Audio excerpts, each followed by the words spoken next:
Como é que o governo do presidente Lula poderia ser contra o agronegócio se foi o presidente Lula que criou o Plano Safra? Como é que o governo do presidente Lula poderia ser contra o agronegócio se no auge da crise de 2008 renegociou via MP mais de 90 bilhões de reais da dívida dos produtores brasileiros? Como é que poderia ser contra o agro? No Lula 3 mesmo, sob a liderança do ministro Fávaro, se criou o maior plano safra da história desse país em valores nominais, em valores reais. Um valor que corresponde a mais que o orçamento da saúde e da educação juntos. E um crescimento maior de 27% em relação ao último plano safra entregue pelo ex-presidente e o primeiro plano safra entregue pelo presidente Lula e pelo ministro Fávaro no valor de 364 bilhões de reais. Eu só gostaria de entender onde é que está aqui contra o agro. Foi o presidente Lula que, quando houve a discussão em virtude da perda de arrecadação dos estados e municípios, em virtude da desoneração da Lei Candir, criou o Fundo de Auxílio à Exportação, que é o FEX, para compensar os estados e municípios, para que não precisasse mexer na Lei Candir e assim pudesse manter o incentivo à exportação de bens primários.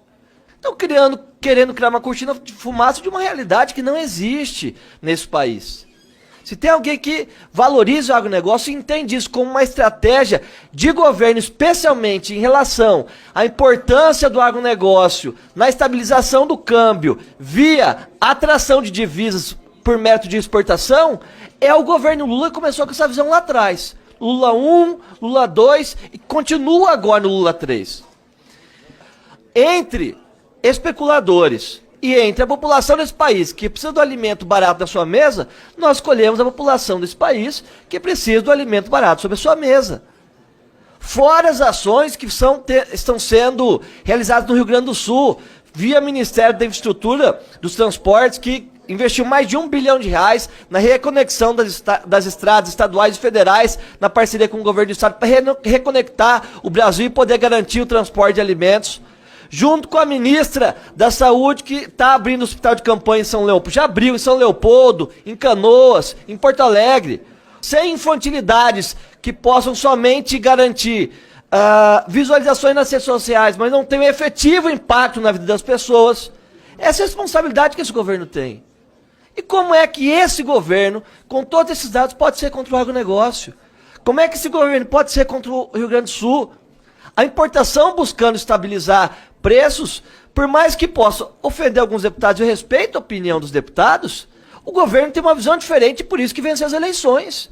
E tem que plantar a sua visão de governo, que tem uma visão mais social-democrata do que liberal, porque não acredita que a visão liberal do Estado pode proporcionar os benefícios que a gente precisa, em virtude do Brasil, em contexto interno e internacional, não ter condições de competir num livre mercado olho a olho, como outros países têm.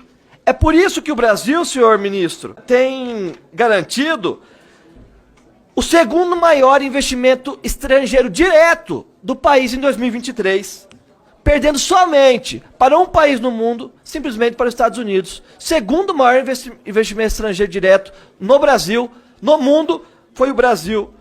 É por isso que nesse mês de março de 2024, segundo informes do próprio Banco Central, não é o governo que está falando, Campos Neto e Banco Central, de que o mês de março foi o melhor dos últimos 12 anos em relação ao investimento estrangeiro direto. E a tendência é de ascensão.